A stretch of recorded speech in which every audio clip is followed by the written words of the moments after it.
Emily Winters awoke with a start, her vision still blurred by the golden light streaming through the floor-to-ceiling windows. The spacious bedroom enveloped her in silence and luxury, with walls adorned with abstract art pieces and modernist sculptures that probably cost more than her annual salary. The air carried the scent of fresh orchids, mingled with subtle notes of sandalwood. The Egyptian cotton sheet slid against her skin with a cool, refined touch. She was wearing a cream-colored silk nightgown that wasn't hers, and as she moved her hand, she felt the weight of a ring, a brilliant diamond set in platinum that caught the morning light and scattered tiny rainbows across the walls. She sat up, confused. What was she doing here? Where exactly was she? Emily searched for her phone, but found only a glass of water, a sealed envelope, and a note that read, "Rest, everything will be explained." The soft sound of a door opening interrupted her thoughts. A tall man with sharp features, perfectly trimmed beard, and deep hazel eyes entered with confident steps. He wore an impeccably tailored charcoal suit that highlighted his broad shoulders and athletic build. Without saying a word, he crossed the room to the windows and adjusted the blinds to soften the morning light. "I'm glad to see you're awake," he said, his voice deep and measured. "How are you feeling?" "Who are you?" Emily demanded, clutching the sheets closer to her chest. "And why am I here?" The man raised an eyebrow. "I'm Nathan Reed, your husband." He paused, studying her reaction. "We were married yesterday evening." Emily laughed nervously. "That's impossible. I would remember getting married." "Would you?" Nathan asked, sitting at the edge of a modern armchair across from the bed. "After 3 glasses of champagne and signing the contract." Her breath caught. The contract. Fragments of memory began to surface, desperate phone calls from the bank, her mother's medical bills piling up, her younger brother's college tuition coming due, and the impending foreclosure on their family home. "We have a 3-month marriage contract," Nathan continued, his tone businesslike. "You agreed to be my wife for 90 days in exchange for financial support. Your family's debts have been paid, your brother's education is secured, and your mother's medical expenses are covered." Emily's hands trembled as she reached for the sealed envelope on the nightstand. Inside was a legal document with her signature at the bottom, a signature she recognized but couldn't remember writing. The terms were clear: a 3-month marriage, public appearances as a devoted couple, and in return financial salvation for her family. "There's one more condition you insisted upon," Nathan added. "No intimacy, appearance only." Relief washed over her, followed quickly by shame. Had she really been desperate enough to sell herself into a temporary marriage?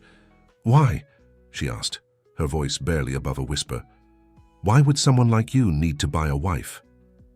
Nathan stood and walked to the window, his silhouette cutting a stark figure against the Manhattan skyline. "Business reasons. I need to present a stable image to secure a merger. The board is traditional and my bachelor status has become problematic." The days that followed passed in a blur of silent meals, in a penthouse with marble columns, indoor gardens, and discreet staff who seemed to appear and disappear like ghosts. They would breakfast together, exchange few words, and avoid looking at each other for too long. Nathan would leave for Reed Enterprises, and Emily would wander around the gilded cage, wondering what she had done. 2 weeks into their arrangement, Emily discovered the library.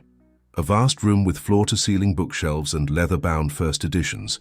She found herself spending hours there, losing herself in literature to escape her reality. One evening, Nathan found her asleep with Pride and Prejudice open on her lap. "Austen fan?" he asked, startling her awake. Emily nodded, embarrassed. "Since high school." "Have you read her letters?" Nathan asked, surprising her with his knowledge. When she shook her head, he reached for a small volume on a high shelf. "They reveal more about her than her novels ever did." That night, they spoke for the first time, truly spoke, about books, ideas, and the power of words. It was the first crack in the ice wall between them. The following day, Emily found fresh peonies, her favorite flowers, though she couldn't remember telling Nathan that in her room.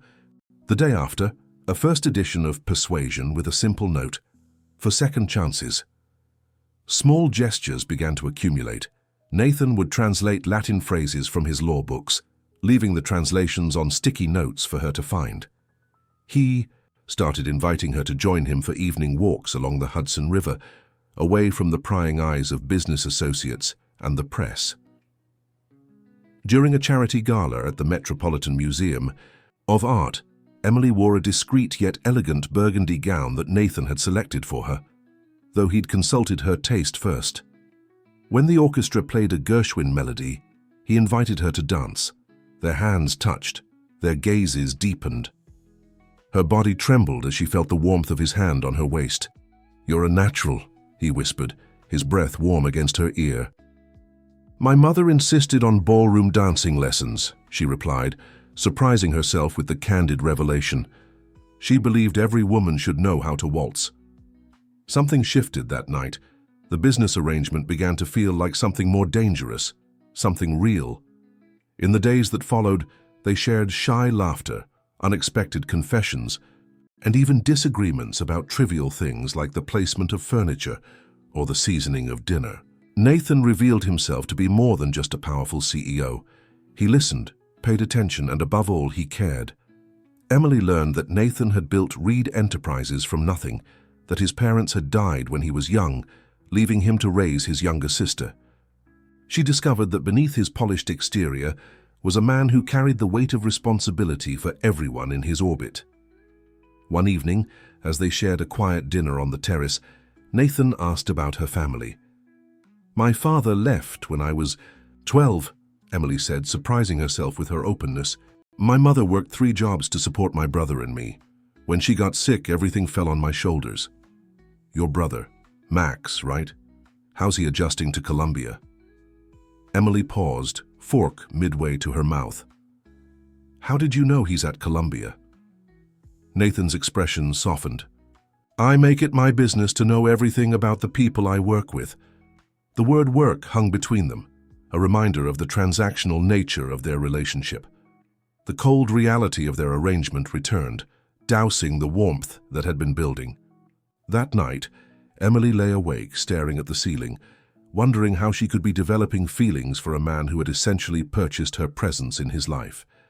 Was it Stockholm Syndrome, or was there something genuine growing between them? As April turned to May, the frost between them continued to thaw.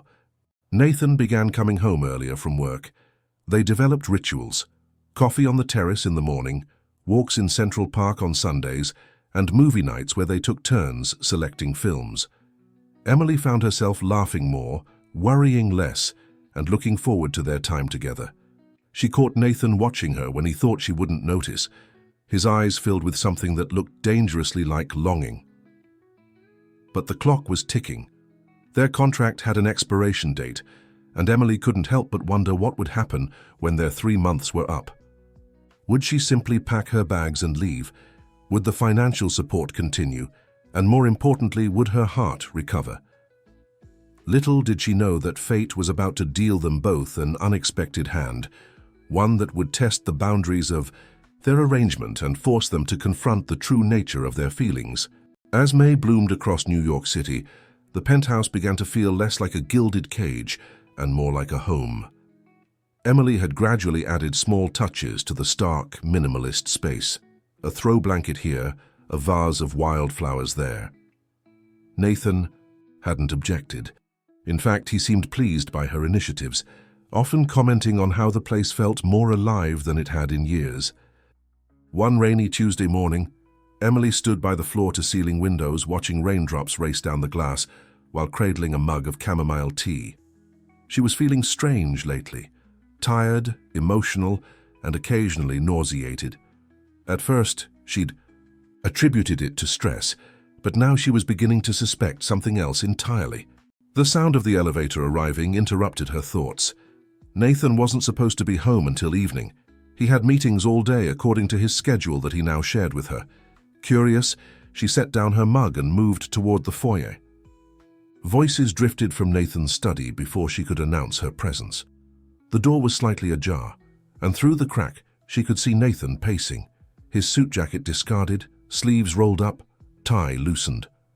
He was speaking with an older man she recognized as Victor Lawrence, the company's chief legal counsel. "The board is impressed, Nathan," Victor was saying. "Your approval ratings are up. The European investors are satisfied with your new image, and the Reed name has never been stronger. This marriage gambit has paid off spectacularly." Emily froze, her heart hammering in her chest. "She's been useful," Nathan replied, his voice cool and detached, a voice she hadn't heard from him in weeks. "But the merger will be finalized in 6 weeks. After that, everything can return to normal." Useful. The word sliced through her like a knife. After everything they'd shared, all the quiet moments and gradual intimacy, she was still just a business transaction to him, a convenient solution to his image problem. Emily backed away silently, fighting the urge to burst into the room and confront him. Instead, she returned to his bedroom and sat on the edge of the bed, her mind racing. What had she expected? That he'd developed genuine feelings for her, that the powerful CEO had fallen for the girl he'd bought. She laughed bitterly at her own naivety. With mechanical precision, she began gathering her essential belongings, clothes she'd brought with her, the few personal items she'd kept, and the emergency cash she'd stashed in her nightstand drawer. She left behind everything Nathan had purchased for her, including the diamond ring that had begun to feel less like a prop and more like a promise. Before leaving, she wrote a brief note. "Contract terminated. Keep your money, E." She placed it on his pillow alongside the ring, the diamond catching the light and sending prisms dancing across the ceiling. Emily slipped out of the building through the service entrance, avoiding the doorman who would surely alert Nathan to her departure. The rain had intensified, soaking her to the skin as she hailed a taxi, but she barely noticed. The physical discomfort was nothing compared to the storm raging inside her. "Where to, miss?" the driver asked. Emily hesitated. She couldn't go. Home, that would be the first place Nathan would look. She needed time to think, to plan, to figure out what to do next. "Grand Central," she finally said. From there she could go anywhere, disappear until she sorted out the mess her life had become. As the taxi pulled away from the curb, Emily allowed herself one glance back at the towering glass edifice that had been her home for the past 2 months. Somewhere up there was the man who had begun to claim her heart, the man who saw her as nothing more than a means to an end. What she didn't see was Nathan emerging from his study, calling her name, his face etched with concern when she didn't answer. Emily spent the night at a modest hotel in Brooklyn, using cash to avoid leaving a trail. Sleep eluded her as she tossed and turned, her mind replaying Nathan's words over and over. By morning, she had made a decision. She would leave New York altogether, start fresh somewhere her family's financial troubles and her shame wouldn't follow her. But first, she needed to confirm her suspicion. At a pharmacy several blocks from the hotel, she purchased a pregnancy test with trembling hands. Back in her room, she sat on the closed toilet lid, staring at the 2 pink lines that appeared almost immediately. Pregnant, with Nathan Reed's child. For a moment, panic threatened to overwhelm her. How could she raise a child alone? Should she tell Nathan? Did he deserve to know after what he'd said? Emily placed a protective hand over her still flat abdomen. Despite everything, this baby was innocent. A life created somewhere between business and pleasure, contract and connection. "We'll figure this out," she whispered, making a promise, to both herself and the tiny life growing inside her. 2 days later, Emily boarded a bus to Boston, where her college roommate, Sophia Chen, had offered her a temporary place to stay. She'd called her brother Max to let him know she was safe, but made him promise not to tell anyone where she was going, especially not if a tall, bearded man in expensive suits came asking. Meanwhile, back in New York, Nathan Reed was unraveling. He'd returned to their bedroom that rainy afternoon to find Emily's note and the discarded ring. At first, he'd been furious. How dare she break their contract? But fury quickly gave way to concern, then fear. He called her cell phone repeatedly, only to discover she'd left it behind as well. He contacted her mother and brother, both of whom claimed not to know her whereabouts, though Max's hesitation made Nathan suspicious. He even hired private investigators to track her down, but Emily had been careful to leave minimal traces. She's a grown woman who chose to leave, Victor Lawrence reminded him during a tense meeting. Let her go. The merger is proceeding smoothly. We don't need her anymore. Nathan fixed his legal counsel with an icy stare. This isn't about the merger. Then what is it about? Victor challenged. Don't tell me you've actually fallen for this girl. Nathan didn't answer, but his silence spoke volumes. As weeks passed without a trace of Emily, Nathan's work began to suffer. He was distracted during meetings, irritable with his staff, and making errors in judgment that were uncharacteristic. For the usually meticulous CEO, the board noticed, and whispers began to circulate about Nathan's stability. In Boston, Emily found temporary work at a community center, teaching literacy to immigrant children. The position didn't pay much, but it provided purpose and distraction from her heartache. Her small baby bump had begun to show, and Sophia had helped her find an obstetrician who worked with low-income patients. You should tell him, Sophia urged one evening as they shared takeout in her small apartment. Whatever happened between you, he has a right to know about his child. Emily pushed her food around her plate. You didn't hear how he talked about me. I was useful, a means to an end. How could I trust someone like that with something as precious as this baby? Sophia sighed. People say stupid things, Em. Sometimes they don't even mean them. It doesn't matter what he meant, Emily insisted. Actions speak louder than words, and his actions were clear. He married me for business. Everything else was, I don't know, maybe entertainment for him. But despite her resolved words, Emily couldn't stop thinking about Nathan, the way his eyes crinkled when he really smiled, how he always remembered how she took her coffee, the gentle way he'd hold her hand when they walked through Central Park, as if afraid she might disappear. Which, ironically, she had. July arrived with a heat wave that made Boston feel like the inside of an oven. 7 months pregnant now, Emily struggled with the heat, her energy depleted by both the weather and the active little life inside her. She had decided to stay in Boston and raise her child there, away from the complications of New York and Nathan Reed's world. She'd found a tiny studio apartment she could afford on her community center salary, and Sophia had helped her furnish it with second-hand items. It wasn't much, but it would be home for her and her baby. One sweltering afternoon, as Emily was leaving the community center, she spotted a familiar figure across the street, tall, bearded, but thinner than she remembered, dressed not in his usual tailored suit but in jeans and a simple button-down shirt. Her heart stopped. Nathan. Their eyes met across the busy street, and time seemed to freeze. He looked different, tired, more rugged, with dark circles under his eyes, and a certain vulnerability that hadn't been there before. His gaze dropped to her prominent belly, and his expression transformed from shock to something Emily couldn't quite define. Wonder, perhaps, or fear. Or both. Before she could react, the light changed, and a surge of pedestrians blocked her view. When the crowd cleared, Nathan was gone, leaving Emily wondering if she had imagined the entire encounter. That night, unable to sleep in the stifling heat of her apartment, Emily sat by her open window, fanning herself and thinking about the look on Nathan's face when he'd seen her pregnancy. Had he pieced it together? Did he know the child was his? And what would he do with that knowledge? As dawn broke over Boston, Emily made a decision. She wouldn't run anymore. If Nathan had found her, and she was certain now that he had, she would face him.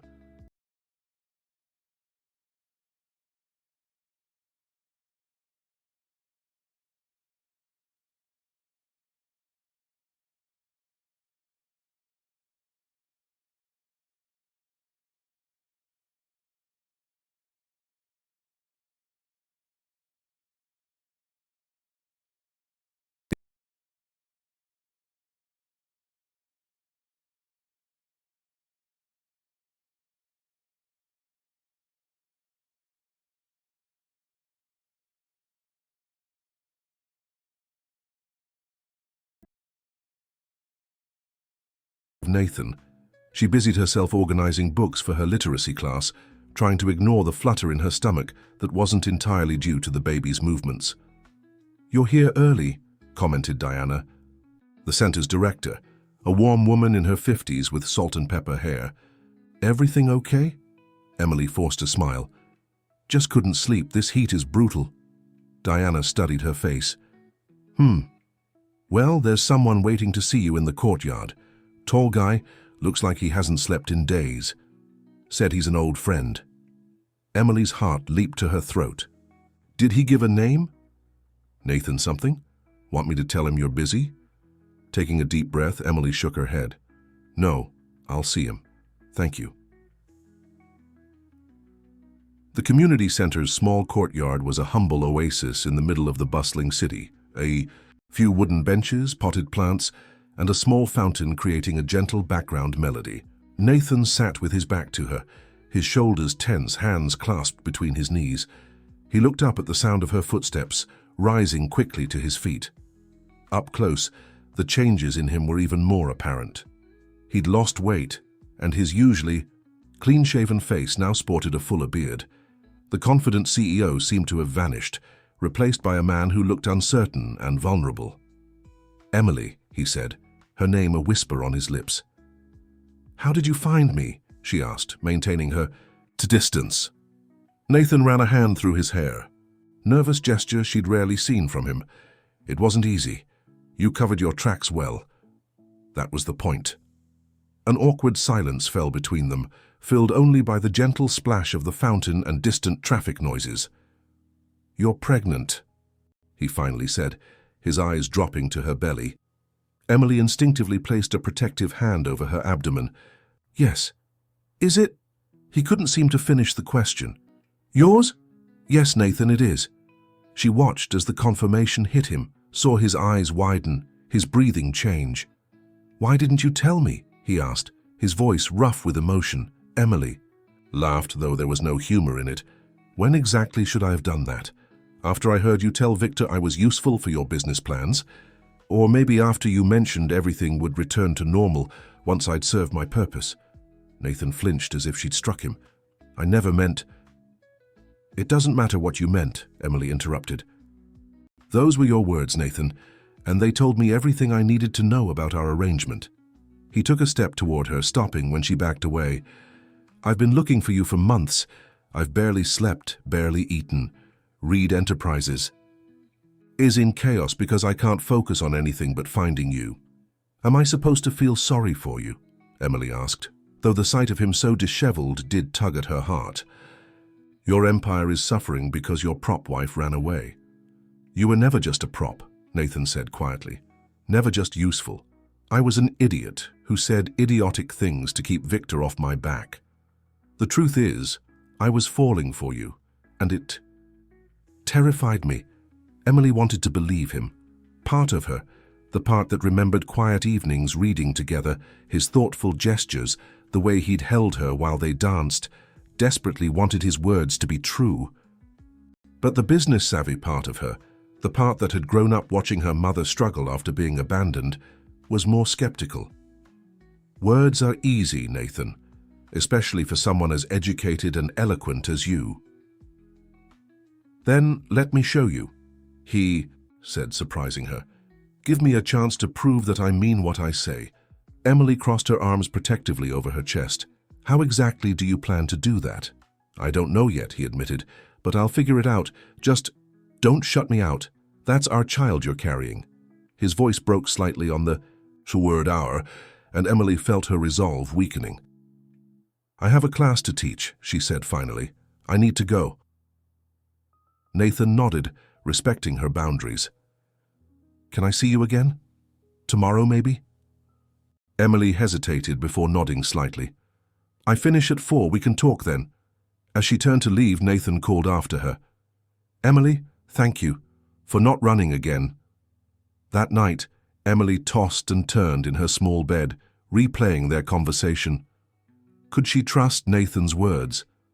Or was this another calculated move from a man who had built his fortune on strategic decisions? The next day, Nathan was waiting outside the community center at exactly 4 o'clock. He'd traded his button-down for a simple t-shirt, and Emily couldn't help but notice how different he looked from the polished executive she'd first met.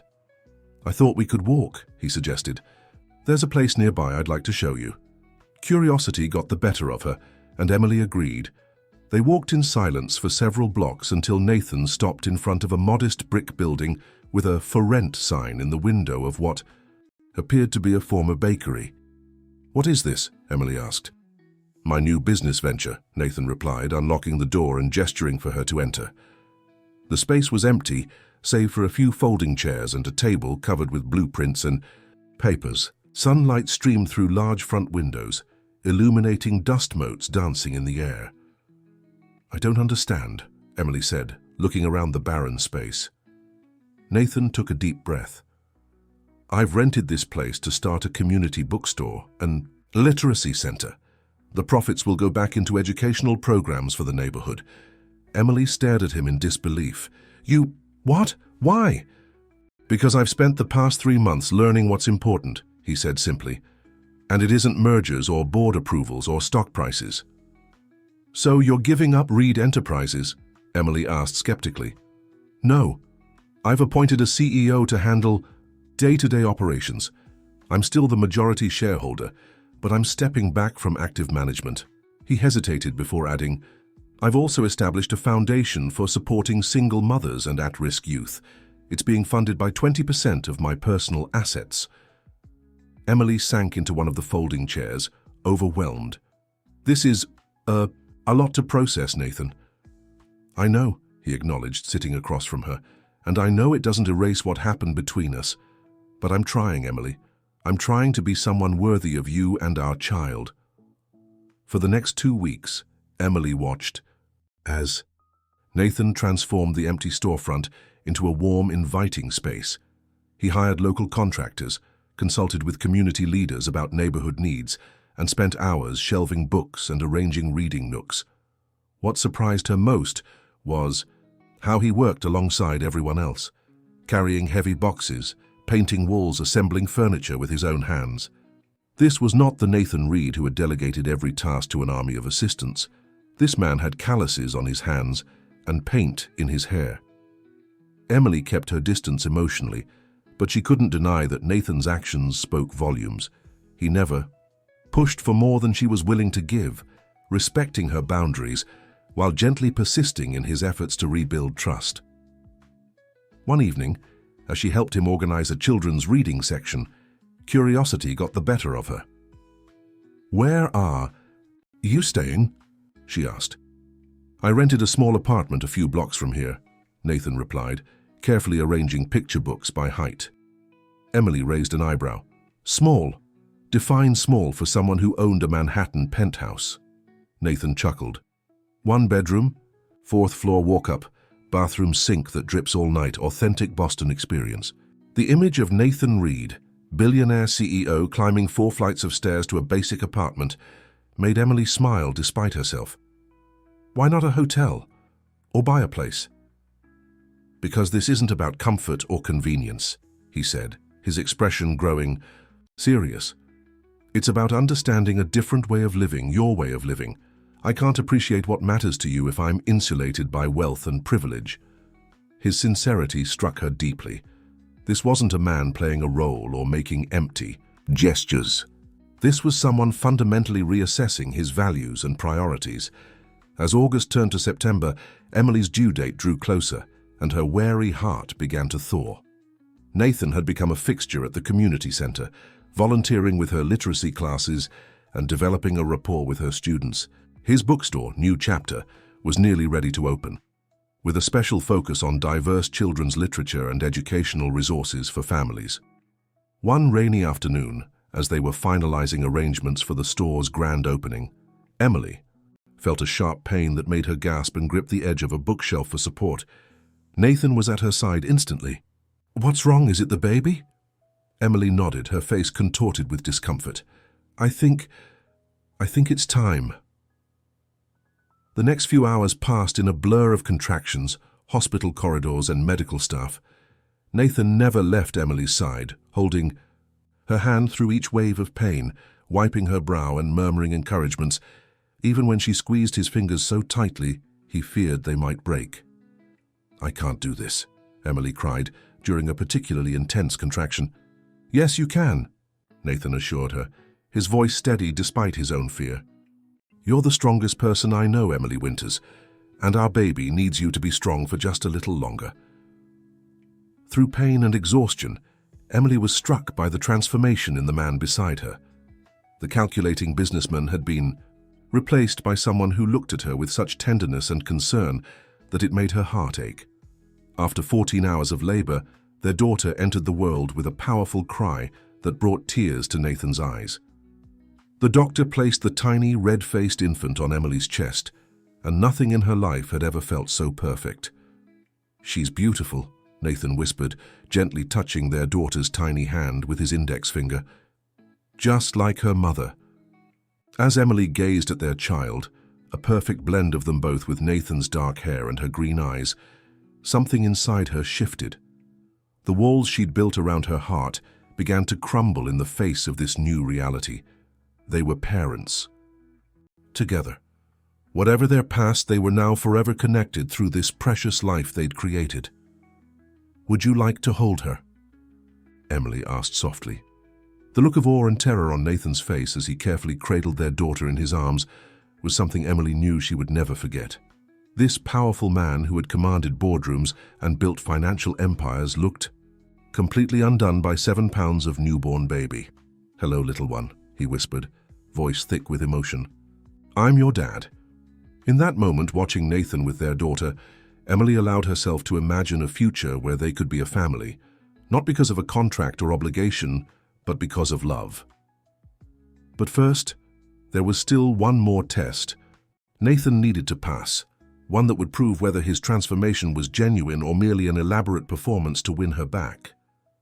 They named her Olivia Grace Reed, a perfect blend of them both, with Nathan's dark hair and Emily's green eyes. At 3 weeks old, she had already mastered the art of wrapping her tiny fingers around her parents' hearts, her every coo and hiccup a source of wonder. Emily and Nathan had fallen into an uneasy co-parenting arrangement. He had rented a second apartment in her building to be close to them both, coming over daily to help with feedings, diaper changes, and the countless small tasks that filled the hours with a newborn. The tenderness with which he cared for Olivia continued to surprise Emily, chipping away at the walls she'd built around her heart. "She has your nose," Nathan observed one evening, as they sat on Emily's small couch, Olivia sleeping peacefully in his arms. The autumn rain pattered against the windows, creating a cozy backdrop to their quiet moment. Emily smiled despite herself. "Poor kid." "I love your nose," Nathan said softly, his eyes meeting hers over their daughter's sleeping form. "I love everything about you." The words hung between them, heavy with implication. It was the first time either of them had mentioned love since their reunion. Emily looked away, uncomfortable with the intensity of his gaze. "Nathan." "You don't have to say anything," he assured her quickly. "I just needed you to know. I'm not asking for anything in return." But that was just it. He never asked for anything. He'd given up his luxurious lifestyle, stepped back from his company, and devoted himself to becoming the kind of man she could trust, all without demands or expectations. As October gave way to November, New Chapter opened its doors to the community with a cheerful ribbon-cutting ceremony attended by local families, teachers, and community leaders. The bookstore quickly became a neighborhood fixture, with reading circles for children, literacy workshops for adults, and a warm atmosphere that welcomed everyone regardless of their ability to purchase books. Emily, still on maternity leave from the community center, found herself spending more time at the store, Olivia strapped to her chest in a baby carrier as she helped customers find books or manage the small cafe area Nathan had added at her suggestion.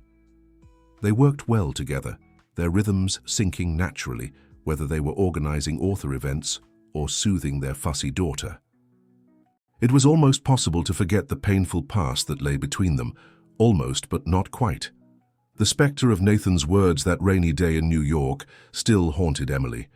Despite all evidence of his transformation, a part of her remained, guarded, waiting for the other shoe to drop. That shoe arrived in the form of Victor Lawrence on a crisp December morning. Emily was alone in the store, arranging a holiday display, while Olivia napped in her stroller nearby.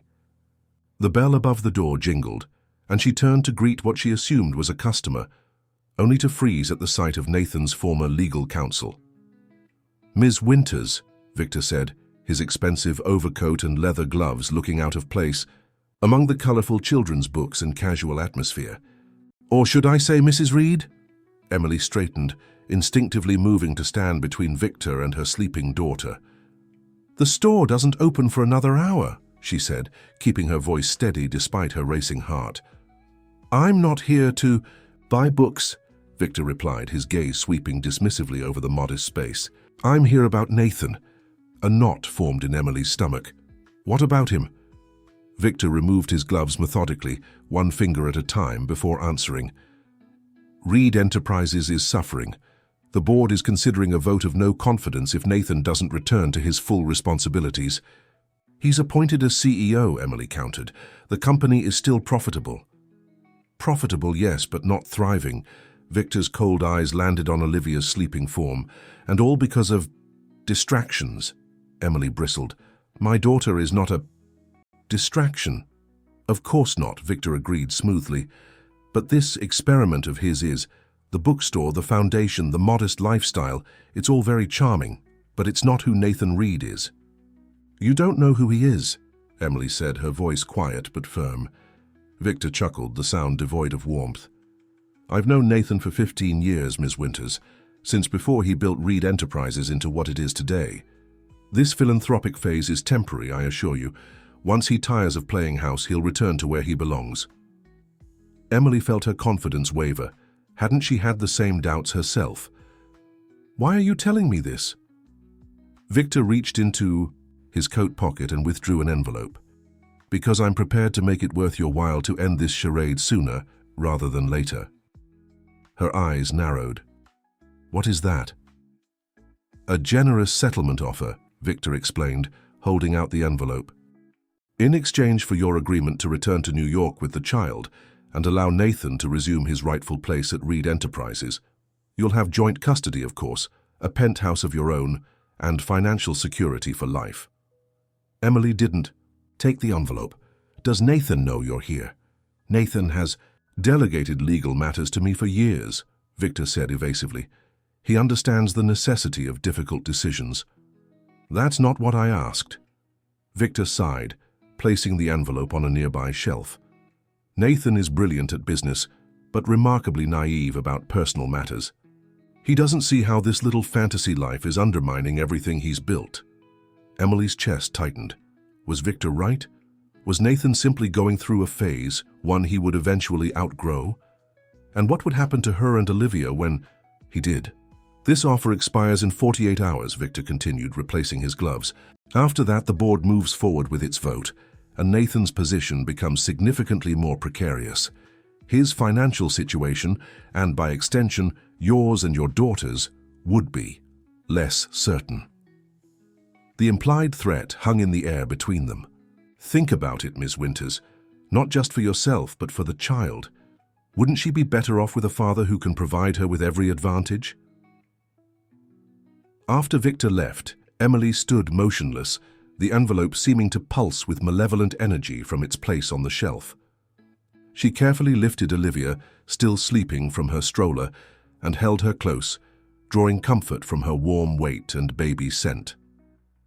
When Nathan arrived an hour later, his cheeks flushed from the cold and arms laden with takeout bags, Emily had composed herself enough to act normally. But throughout the day, as they worked side by side in the cozy bookstore, Victor's words echoed in her mind. That night, after putting Olivia to bed, Emily finally withdrew the envelope from her bag where she'd hidden it. The settlement offer was indeed generous. 8 figures plus property and ongoing support. Enough to ensure that she and Olivia would never want for anything. All she had to do was convince Nathan to abandon his experiment and return to his former life. Emily sat at her small kitchen table until dawn, turning the problem over in her mind. If Victor was right, and Nathan was merely indulging in a temporary fantasy, wasn't it better to end things now, before she invested even more of her heart? Before Olivia grew attached to a father who might one day decide family life was too mundane compared to corporate conquest? But if Victor was wrong, if Nathan's transformation was genuine and lasting, then the envelope represented a test they both needed to pass. The next morning, Emily tucked the envelope into her coat pocket and bundled Olivia up against the December chill. Instead of heading to the bookstore as usual, she texted Nathan asking him to meet her at the harbor. He was waiting for her at the agreed spot, his tall figure silhouetted against the sparkle of sunlight on water. His face lit up at the sight of them, that particular smile he reserved only for his daughter, and increasingly, for Emily herself. "This is a nice surprise," he said, bending to kiss Olivia's cheek, then hesitating before brushing a much more tentative kiss against Emily's. She didn't pull away, allowing the brief contact that sent warmth through her despite the cold air. "I needed to talk to you somewhere private," Emily explained, adjusting Olivia in her carrier. Nathan's expression grew serious. "Is everything okay?" "Victor Lawrence came to see me yesterday," she said without preamble. Nathan's entire demeanor changed instantly. "What? Why didn't you tell me immediately?"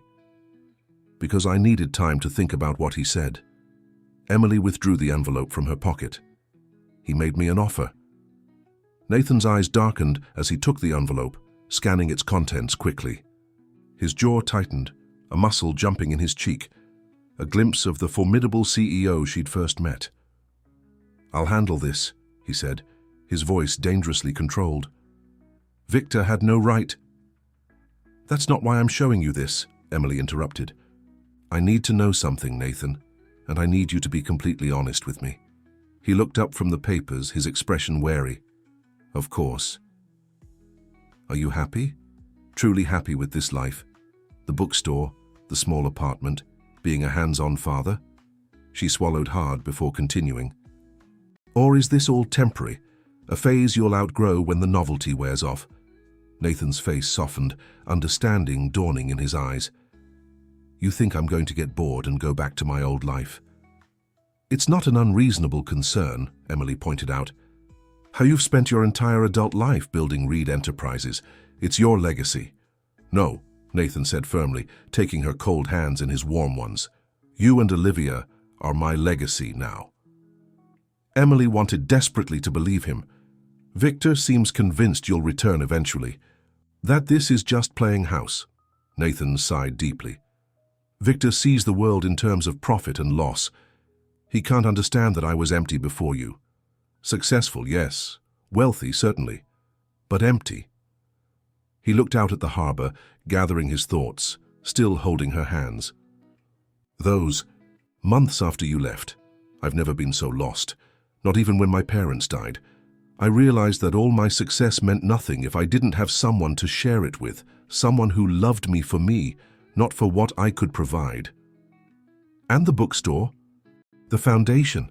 They're not just elaborate gestures to win me back." Nathan shook his head. "They started that way, I'll admit, but they've become so much more. For the first time in my life, I'm doing work that makes me feel good, not just successful." He smiled ruefully. "Though I won't pretend the financial adjustment hasn't been challenging." Emily studied his face, searching for any sign of insincerity. "Reed Enterprises is still yours. You could go back." "I could," he acknowledged, "but I won't. Not in the way Victor wants. The company will continue, but it won't define me anymore." He hesitated before adding, "Unless, do you want me to go back? Is this about financial security for you and Olivia?" The question stunned her. "No, of course not." "Then what is this really about, Emily?" Nathan asked gently. Tears filled her eyes as the truth finally surfaced. "I'm terrified of loving you," she admitted, "of believing in this life we might have together, only to have it ripped away when you decide we're not enough." Nathan cupped her face in his hands, his touch impossibly tender. "Emily Winters, you and Olivia are not just enough. You're everything. More than I ever knew I wanted or needed." He pressed his forehead to hers. "I love you, both of you, and I will spend every day of the rest of my life proving that to you, if you'll let me." Olivia chose that moment to let out a happy gurgle, as if adding her endorsement to her father's declaration. They both laughed, the tension of the moment breaking. Emily looked down at the envelope still clutched in Nathan's hand. What do we do about Victor's offer? Nathan's expression hardened momentarily. Leave Victor to me, but first. He ripped the document in half, then quarters, then tossed the pieces into the harbor, where they fluttered away like strange rectangular snowflakes. That's what I think of his offer. As they walked back toward the bookstore, Olivia nestled between them. Emily felt a weight lift from her shoulders. There would be challenges ahead, certainly. Victor and the board wouldn't give up easily, and trust took time to rebuild completely. But for the first time since she'd walked away from Nathan's penthouse all those months ago, Emily allowed herself to truly believe in the possibility of their future together. What she didn't know was that the greatest challenge of all was yet to come, one that would test not just Nathan's commitment to their new life, but everything they had built together. Christmas approached with a flurry of activity at New Chapter. Nathan and Emily had transformed the bookstore into a winter wonderland, with twinkling lights, paper snowflakes hanging from the ceiling, and a towering Christmas tree adorned with ornaments made by local children. The holiday spirit had increased foot traffic, and the store was thriving beyond their initial projections. Nathan had been true to his word regarding Victor Lawrence. The day after their harbor conversation, he had called an emergency board meeting at Reed Enterprises via video conference. Emily had watched from the sidelines as Nathan, dressed in a casual sweater rather than his customary suit, addressed the board with unwavering conviction. Reed Enterprises was built on innovation and forward thinking, he had told them. The foundation I've established and the community initiatives I'm pursuing represent the future of ethical business. If the board cannot see that, perhaps it's time for new leadership. It was a gamble, one that could have cost him everything he'd built. But to Nathan's surprise and Victor's evident shock, the majority of the board had rallied behind him. His passion and clear vision for merging profit with purpose had resonated with the younger board members, while the older ones respected his willingness to stake his position on principle. Victor had tendered his resignation the following day. With that crisis averted, Nathan and Emily had settled into a comfortable rhythm, dividing their time between the bookstore, caring for Olivia, and cautiously nurturing their rekindling relationship. They hadn't officially moved in together. Yet, Nathan still maintained his apartment in Emily's building, but they spent most evenings together, either at her place or his. It was during one such evening, as they decorated Emily's apartment for Olivia's first Christmas, that Nathan brought up the topic that had been on his mind. "I've been thinking," he said, carefully hanging a delicate glass ornament on the small tree they'd set up in the corner of her living room. "The lease on my apartment is up next month." Emily paused from where she was arranging stockings over her electric fireplace. "Oh, are you planning to renew it?" Nathan turned to face her, his expression a mix of hope and vulnerability. "That depends on you, on us." Her pulse quickened. "What do you mean?" He moved closer, taking her hands in his. "I love you, Emily. I love our life together. I love being a family with you and Olivia." He took a deep breath. "I don't want to pressure you, but I also don't want to pretend I'm not certain about what I want." "And what is that?" Emily asked softly, though she already knew the answer. "To make this real. All of it. Not just co-parenting, not just dating." He reached into his pocket and pulled out a small velvet box. "I want to marry you, not for business, not for show, but because I can't imagine my life without you in it." Emily's breath caught as he opened the box. Inside wasn't the ostentatious diamond he'd given her the first time, but a simple, elegant ring with a small sapphire surrounded by tiny diamonds. "It was my mother's," Nathan explained, his voice thick with emotion. "The only thing of hers I kept all these years." Tears welled in Emily's eyes as she looked from the ring to the man holding it, a man so different from the one who had presented her with a contract and a business proposition all those months ago. "Nathan, Her response was interrupted by the shrill ring of Nathan's phone. He grimaced apologetically but checked the screen. "It's Reed Enterprises. I should take this. There's been an issue with the European division." Emily nodded, trying to hide her disappointment as the moment slipped away. "Of course." While Nathan took the call in the kitchen, Emily sat on the couch, the open ring box still in her hand. The sapphire caught the light from the Christmas tree, sending blue reflections dancing across the walls. She felt a strange mix of emotions: joy at Nathan's proposal, worry about the timing, and a lingering fear that their happiness might still be fragile. Nathan returned 20 minutes later, his expression troubled. "I'm sorry about that." "Everything okay?" Emily asked. "Not exactly." He sat beside her, running a hand through his hair, his characteristic gesture when stressed. "There's a situation with one of our manufacturing partners in Germany. The CEO is refusing to honor our sustainability commitments unless I negotiate personally." Emily's heart sank. "You have to go to Germany." "Only for a few days," Nathan assured her quickly. "Just long enough to straighten things out." He took her hands again. "This doesn't change anything about what I just asked you. If anything, it makes me more certain." Emily managed to smile, though her mind was already racing with memories of Nathan's former life. The constant travel, the late-night calls, the all-consuming nature of global business. "When do you leave?" she asked. "Tomorrow evening." He grimaced. "Bad timing, I know, especially with Christmas just a week away." "We'll manage," Emily said, though her voice lacked conviction. "It's only for a few days." Nathan searched her face. "You're worried?" "No, She stopped herself, remembering their promise of honesty. "Yes, a little. This feels like the beginning of something I recognize." Understanding dawned in Nathan's eyes. "You think this is me sliding back into my old patterns?" Emily nodded reluctantly. "Is it?" "No," Nathan said firmly. "This is one trip to protect what we've built. The Foundation's funding comes partially from Reed Enterprises' sustainable initiatives.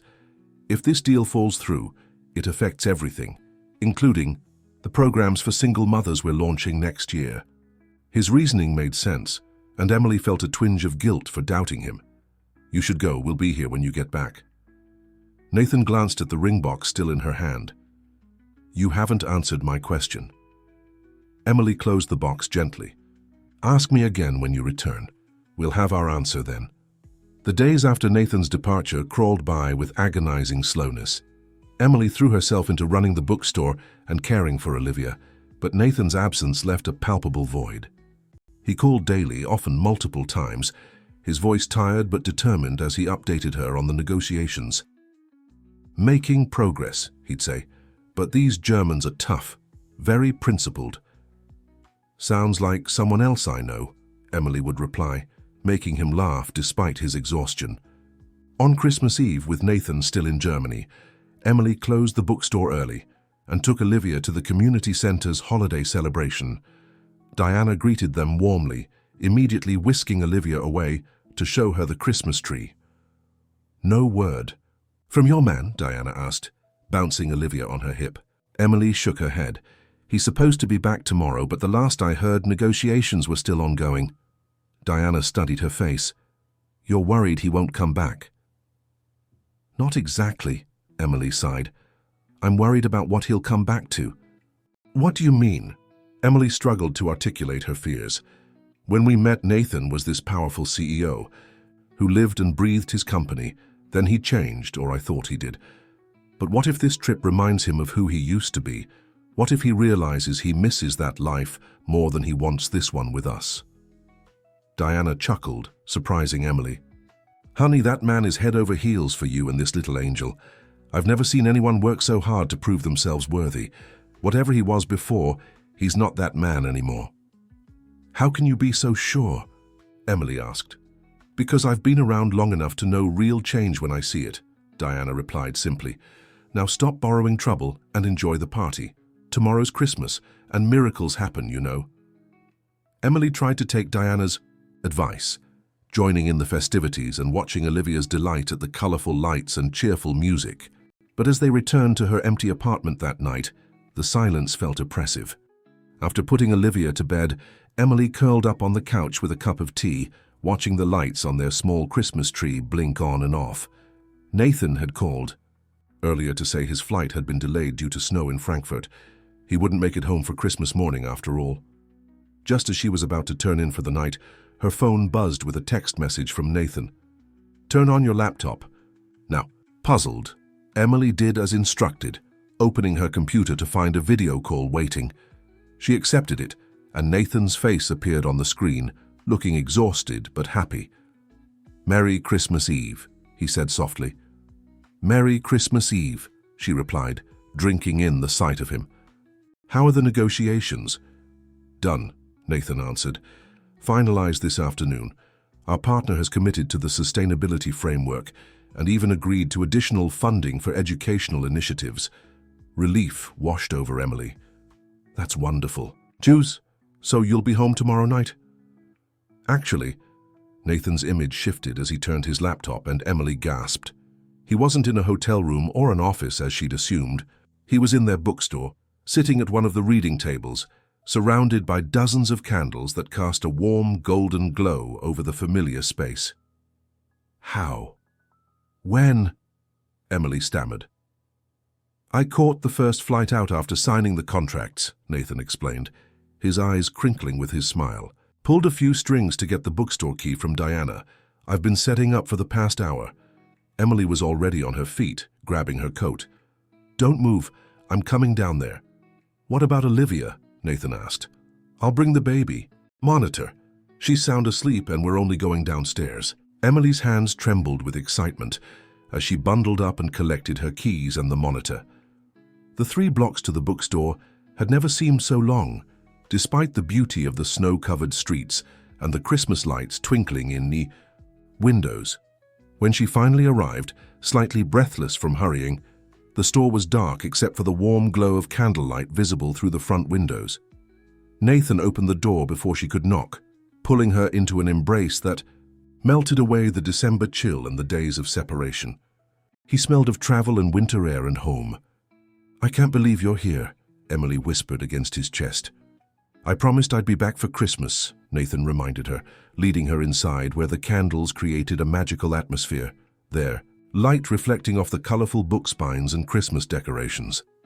In the center of the store, he had arranged a small table with 2 glasses of champagne and a plate of Christmas cookies.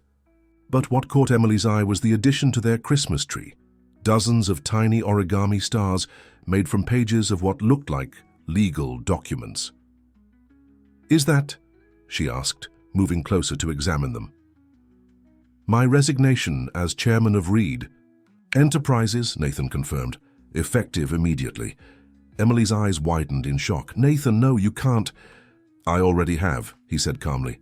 "I'll retain a seat on the board to protect our interests, but my priority now is here, with you, with Olivia, with New Chapter and the Foundation. But your company, your legacy, will continue under new leadership," Nathan finished for her. "Leadership that shares our values, but has the time and energy to give the company what it needs." He took her hands in his. "This trip showed me something important, Emily. I can still contribute to meaningful work without sacrificing what matters most." Tears filled Emily's eyes. "And what matters most? You, Olivia, this life we're building." He reached into his pocket and withdrew the same velvet box from before. "Which brings me back to my question." He knelt before her on one knee, there amidst the books and candlelight, with snow falling gently outside the windows and Christmas just minutes away. "Emily Winters, will you marry me? Not for business, not for convenience, but for love. Messy, complicated, wonderful love." The tears spilled over as Emily nodded. Yes, I'll marry you." Nathan slipped the ring onto her finger, a perfect fit, as if it had always been meant for her. When he stood and pulled her into his arms, their kiss held all the promise of the future they would build together, a future neither of them could have imagined that first day in his Manhattan penthouse. The sound of Olivia's faint cries through the baby monitor pulled them apart, both laughing softly. "Perfect timing," Emily said, wiping away happy tears. "Actually," Nathan replied, "I think her timing is perfect. Our first Christmas as a family should include our whole family." They climbed the stairs to Emily's apartment together, hand in hand to tend to their daughter. As the clock struck midnight, marking the arrival of Christmas Day, they stood by Olivia's crib, watching their miracle sleep peacefully, secure in the knowledge that she was loved beyond measure. "Merry Christmas, Mrs. Reed-to-be," Nathan whispered, placing a gentle kiss on Emily's temple. "Merry Christmas, Mr. Winters-to-be," she countered with a smile, leaning into his embrace. Outside, snow continued to fall, covering Boston in a blank white canvas, much like the fresh start this unlikely family had been given. Their story had begun with a cold contract and a business arrangement, but it would continue with something far more valuable: a love built on trust, sacrifice, and the courage to change. In the quiet of that Christmas night, as Nathan and Emily stood watch over their sleeping daughter, their future stretched before them. Not an empire of wealth and power, but something infinitely more precious, a true home built one page at a time in their very own new chapter. 6 months later, they were married in a simple ceremony in the bookstore, where they had found their way back to each other. Diana served as Emily's maid of honor, Max gave his sister away, and Olivia, now crawling and babbling, was the star of the show in a tiny flower girl dress. The foundation had expanded to 3 additional cities, providing support and education to hundreds of families. New Chapter had become a community cornerstone with reading programs, author events, and a scholarship fund for local students. Nathan's board position at Reed Enterprises ensured the company maintained its commitment to sustainability and ethical business practices, but his day-to-day focus remained on his family and community work. As for Emily, she had discovered a talent for children's literature and was working on her first picture book, a story about a little girl who taught a businessman how to see the magic in everyday moments. Their contract had expired long ago, but the love that had grown in its place was permanent, a binding agreement written not on paper but on their hearts, with terms that would last a lifetime. Film de Historia. Dear listeners, we hope you've been touched by Emily and Nathan's journey from a cold contract to a warm, loving family. Their story reminds us that true transformation is possible when love becomes our guiding principle. For more emotionally compelling narratives like this one, we've prepared a special playlist that explores the complexities of relationships. Find it by clicking on the link to your left. If Emily and Nathan's journey resonated with you, please subscribe to our channel and give this video a thumbs up. Every day, we bring you unique stories that explore life's most profound challenges and sweetest triumphs. We can't wait to read your thoughts in the comments section below.